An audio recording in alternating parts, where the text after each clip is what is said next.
Bonjour à tous, je m'appelle Dr Lra et j'exerce la médecine depuis plus de 10 ans. Aujourd'hui, je voudrais vous raconter l'histoire remarquable d'une de mes patientes, une femme de 76 ans nommée Trinidad, dont le parcours m'a appris davantage sur le pouvoir des remèdes naturels que toutes mes années d'études de médecine. J'ai rencontré Trinidad pour la première fois il y a 6 ans lorsque sa fille l'a pratiquement traînée dans ma clinique. Trinidad était une tisserande hors pair depuis 50 ans, créant de magnifiques châles traditionnels sur son métier à tisser. Mais elle n'avait pas pu travailler depuis 3 mois. Sa fille, Lupita, était désespérée. Docteur, m'a-t-elle dit en retenant ses larmes, ma mère arrive à peine à sortir du lit le matin. Ses jambes sont comme paralysées. Nous avons peur qu'elle ne puisse plus jamais travailler. Lorsque j'ai examiné Trinidad ce jour-là, j'ai vu une femme qui avait perdu tout espoir. Elle était assise, recroquevillée sur la chaise d'examen, ses mains habiles qui avaient créé d'innombrables œuvres d'art, repliées mollement sur ses genoux. Ces examens médicaux ne révélaient rien d'alarmant pour une femme de son âge. Une tension artérielle légèrement élevée, une légère arthrite au genou, mais rien qui puisse expliquer la profonde faiblesse qu'elle décrivait. Aïe, docteur, m'a dit Trinidad d'une voix à peine plus forte qu'un murmure. Chaque matin, je me réveille et j'ai l'impression que quelqu'un a rempli mes jambes de ciment pendant la nuit. Avant, je me levais à 5 heures pour travailler à mon métier à tisser. Maintenant, j'arrive à peine à aller aux toilettes sans m'appuyer contre les murs.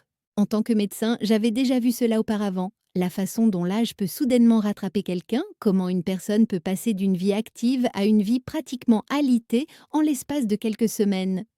Je lui ai prescrit des médicaments pour la circulation sanguine et une légère kinésithérapie, mais je voyais dans ses yeux qu'elle avait déjà accepté la défaite. Au cours des semaines suivantes, Trinidad a pris ses médicaments et suivi ses séances de kinésithérapie, mais son état ne s'est guère amélioré. Ses enfants ont commencé à lui apporter des brochures sur les établissements d'aide à la vie autonome. Je me souviens d'une visite où son fils Roberto l'accompagnait et lui parlait d'un endroit agréable qu'il avait trouvé, tandis que Trinidad regardait par la fenêtre sans même faire semblant d'écouter. Puis, environ un mois après notre première rencontre, quelque chose a changé. Trinidad est venue seule à son rendez-vous, marchant lentement mais sûrement, avec seulement une canne pour l'aider. Sa posture était plus droite et il y avait quelque chose de différent dans ses yeux, une étincelle qui n'était pas là auparavant. Docteur Martinez, dit-elle en s'asseyant avec beaucoup plus de grâce que lors de ses précédentes visites, j'ai quelque chose à vous dire. Ma comadre Esperanza m'a donné un remède. Je sais que vous n'approuverez peut-être pas, mais cela fonctionne mieux que tout ce que nous avons essayé jusqu'à présent. Reculons.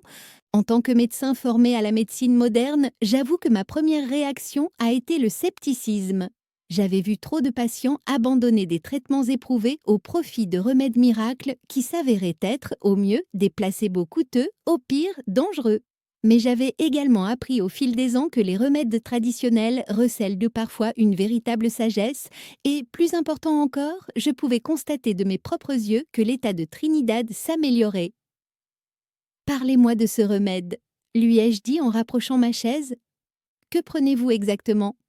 Trinidad m'a expliqué que son amie Esperanza, récemment décédée, utilisait ce remède depuis 20 ans.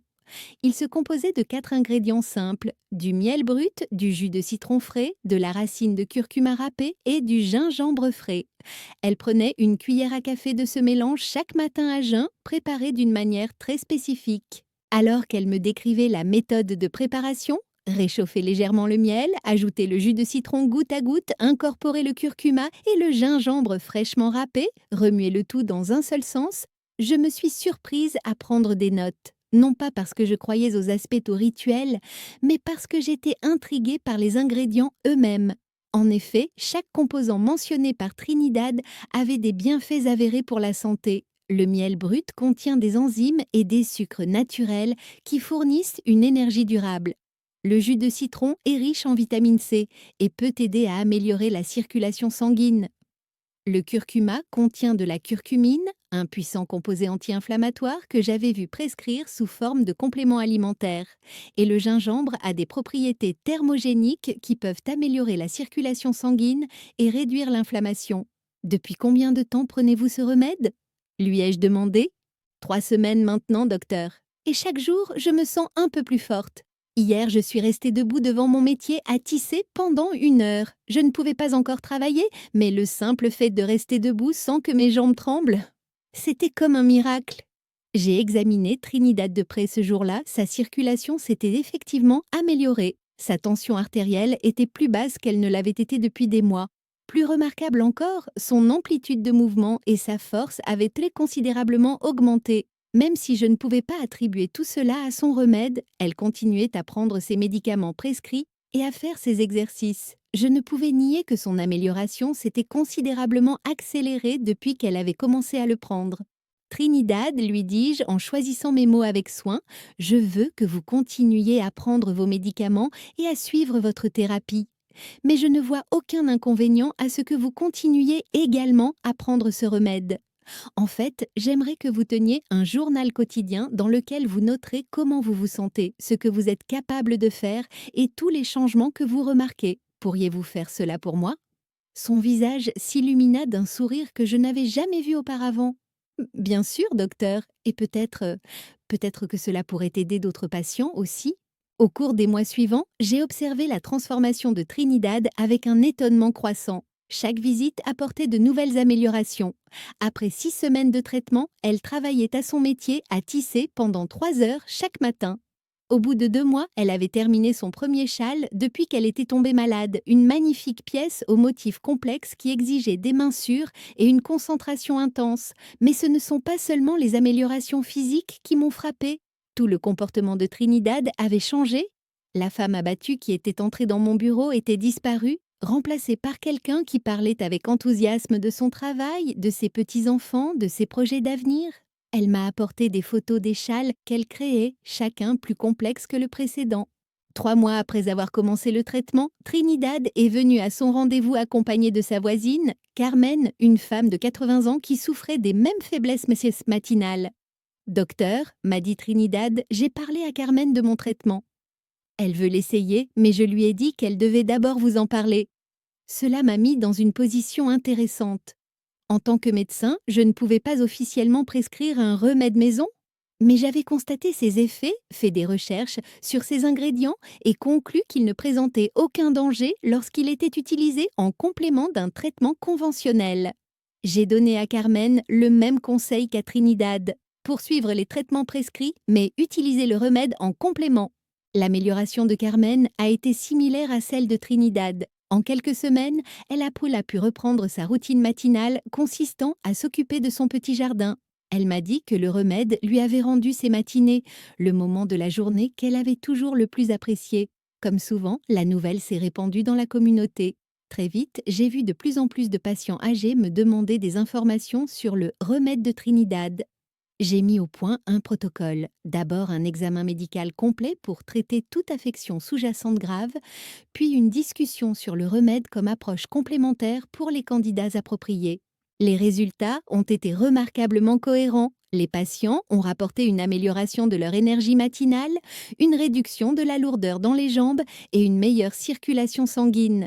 Miguel, un agriculteur de 68 ans qui était incapable d'effectuer ses tâches matinales, a retrouvé toutes ses activités en moins d'1 mois. Elena, une veuve de 71 ans qui avait arrêté ses promenades quotidiennes, les a non seulement reprises, mais a également ajouté une promenade le soir. Un cas particulièrement touchant était celui de Remedios, une grand-mère de 74 ans dont les enfants cherchaient activement une maison de retraite. Elle était devenue si faible le matin qu'elle ne pouvait plus préparer son propre petit déjeuner, et encore moins prendre soin d'elle-même correctement. Sa fille l'a amenée me voir après avoir entendu parler du remède par quelqu'un à l'église. Après notre évaluation standard et n'ayant trouvé aucune contre-indication, j'ai parlé à Remedios de l'expérience de Trinidad. Comme beaucoup, elle était sceptique quant au fait que quelque chose d'aussi simple puisse aider alors que la médecine moderne avait échoué. Mais le désespoir est un puissant facteur de motivation et elle a accepté d'essayer. 3 semaines plus tard, Remedios est revenue pour son suivi et je l'ai à peine reconnue. Elle est entrée sans aide, le dos droit, le sourire aux lèvres. Docteur, m'a-t-elle dit, mes enfants ont arrêté de chercher une maison de retraite. Je leur prépare maintenant le petit déjeuner quand ils viennent leur rendre visite. Je me sens à nouveau comme leur mère et non plus comme un fardeau. Le scientifique en moi voulait comprendre pourquoi ce remède fonctionnait si bien. J'ai étudié chaque ingrédient en détail, consulté des collègues spécialisés en médecine intégrative et même correspondu avec des chercheurs étudiant les anti-inflammatoires naturels. J'ai appris que la combinaison de ces ingrédients créait un effet synergique. Le miel fournissait une énergie rapide mais durable sans pic de glycémie. La vitamine C du jus de citron améliorait l'absorption du fer et la circulation sanguine. Les propriétés anti-inflammatoires du curcuma traitaient pour l'une des principales causes de la OAS, de la raideur matinale et de la fatigue chez les personnes âgées. Et le gingembre améliorait non seulement la circulation sanguine, mais semblait également renforcer la biodisponibilité des autres ingrédients. Il était essentiel de le prendre à jeun car cela permettait une absorption optimale sans concurrence d'autres aliments. La sensation de chaleur rapportée par de nombreux patients était probablement due aux effets thermogéniques du gingembre, qui réchauffait littéralement le corps de l'intérieur et améliorait la circulation périphérique. Mais surtout, Paco, j'ai compris que ce remède traitait un ensemble de problèmes courants liés au vieillissement, inflammation chronique de faible intensité, mauvaise circulation, ralentissement métabolique, que la médecine conventionnelle traite souvent séparément ou néglige complètement. Trinidad a continué à s'épanouir. 6 mois après avoir commencé le traitement, elle travaillait à plein temps sur son métier à tisser, produisant certaines des plus belles œuvres de sa carrière. Elle m'a dit que son petit-fils, qui avait eu le cœur brisé lorsqu'elle ne pouvait plus travailler, se vantait désormais auprès de tous ses amis des magnifiques châles de sa grand-mère. 1 an plus tard, Trinidad m'a apporté l'une de ses créations, un magnifique châle aux couleurs bleu foncé et argenté.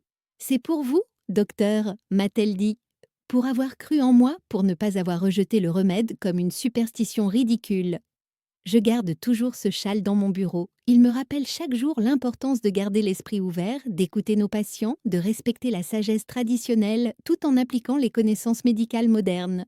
Au cours des 6 dernières années, j'ai recommandé ce remède à des centaines de patients qui pouvaient en bénéficier.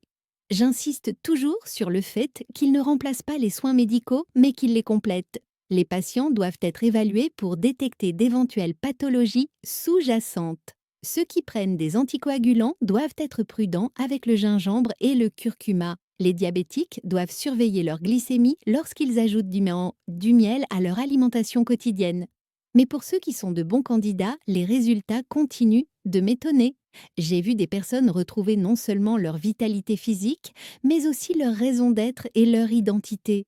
Comme Trinidad, beaucoup se définissaient par ce qu'ils pouvaient faire, travailler, s'occuper de leurs petits-enfants, entretenir leur maison. Lorsque cette capacité était menacée, ils se sentaient inutiles. Ce remède leur a redonné leur matinée et avec elle, leur vie. J'ai également recommandé ce remède à des patients plus jeunes souffrant de fatigue chronique ou de problèmes de circulation, avec des résultats tout aussi positifs. Une enseignante de 55 ans, qui avait du mal à suivre ses cours du matin, dit maintenant avoir de l'énergie pour toute la journée.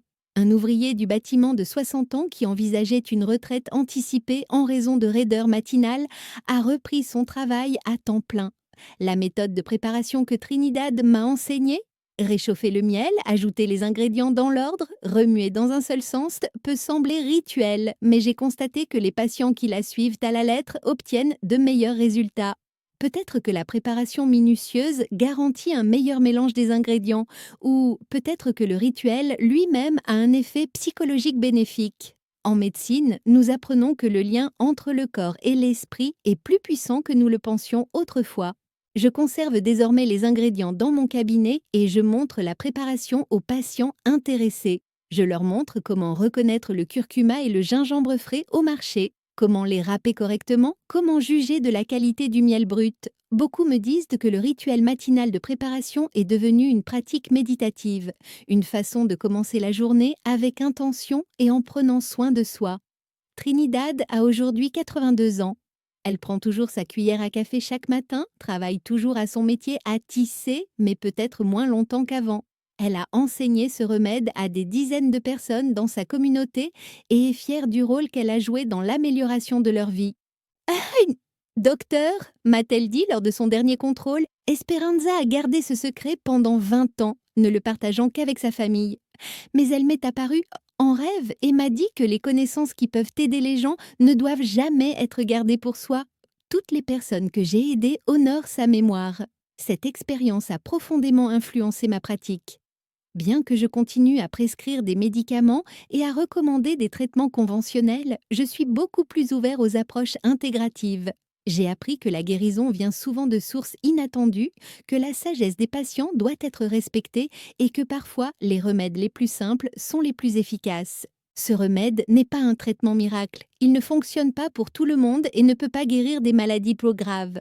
Mais pour beaucoup de mes patients âgés qui souffrent de fatigue matinale, de jambes lourdes et du malaise général lié au vieillissement, il constitue une solution sûre, abordable et efficace. Ce qui me frappe le plus, c'est la façon dont ce remède simple a restauré non seulement les fonctions physiques, mais aussi la dignité et l'espoir. Les patients qui se sentaient inévitablement glissés vers la dépendance ont retrouvé leur autonomie. Les grands-parents qui pensaient que leur jour d'activité était révolu jouent à nouveau avec leurs petits-enfants. Les artistes et les artisans comme Trinidad ont repris le travail de leur vie. En tant que médecins, nous sommes formés à être sceptiques face aux preuves anecdotiques, à exiger des études en double aveugle et des recherches évaluées par des pairs. Ce sont des normes importantes qui protègent les patients contre les traitements nocifs ou inutiles. Mais l'histoire de Trinidad me rappelle que nous devons également rester humbles et ouverts à l'apprentissage de nos patients. Les remèdes traditionnels contiennent souvent des vérités que la science moderne commence seulement à comprendre. Les effets anti-inflammatoires du curcuma, les bienfaits du gingembre sur la circulation sanguine, l'énergie durable du miel brut, ce ne sont pas des croyances populaires, mais des faits médicaux de plus en plus documentés. Si vous souffrez de fatigue matinale ou de jambes lourdes, je vous encourage à demander à votre médecin si ce remède pourrait vous convenir. Apportez cette histoire si cela peut vous aider. Un bon médecin devrait être disposé à discuter d'approches intégratives, en particulier celles qui présentent un profil de sécurité aussi solide et un bilan de réussite aussi élevé auprès des patients. À ceux qui décident de l'essayer, je donne le même conseil que j'ai donné à Trinidad. Soyez patient et constant. Les remèdes naturels agissent plus lentement que les médicaments, mais souvent de manière plus durable. Tenez un journal de vos progrès. Soyez attentifs non seulement aux changements physiques, mais aussi à votre état émotionnel et mental. De nombreux patients rapportent que l'amélioration de leur énergie matinale a un effet boule de neige qui améliore toute leur journée. L'histoire de Trinidad est plus qu'une étude de cas médical. Elle nous rappelle que le vieillissement ne signifie pas nécessairement un déclin inévitable, que la sagesse traditionnelle et la médecine moderne peuvent ni fonctionner ensemble et que parfois les remèdes les plus puissants sont les plus simples. Chaque matin, lorsque je prépare ma propre cuillère à café de ce remède, oui, je le prends moi-même depuis 4 ans, je pense à Trinidad devant son métier à tisser, créant de la beauté avec des mains qui avaient presque oublié comment travailler. Je pense à tous les patients qui ont retrouvé leur matin et, avec eux, leur vie. C'est pour cela que je suis devenue médecin, non seulement pour soigner les maladies, mais aussi pour aider les gens à vivre pleinement à tout âge. Trinidad et son remède m'ont aidé à accomplir cette mission d'une manière que je n'aurais jamais imaginée. Merci d'avoir écouté cette histoire. Puisse-t-elle apporter de l'espoir à ceux qui en ont besoin et nous rappeler à tous que la guérison peut venir des endroits les plus inattendus. Et si vous décidez d'essayer ce remède, sachez que vous rejoignez une communauté de personnes qui ont choisi de vieillir, non pas avec résignation, mais avec vitalité et espoir. Souvenez-vous des paroles de Trinidad. Les connaissances qui peuvent aider les gens ne doivent jamais être gardées pour soi. Partagez cette histoire avec ceux qui pourraient en bénéficier. Vous ne savez jamais quelle vie vous pourriez changer, quel matin vous pourriez transformer, quel espoir vous pourriez redonner.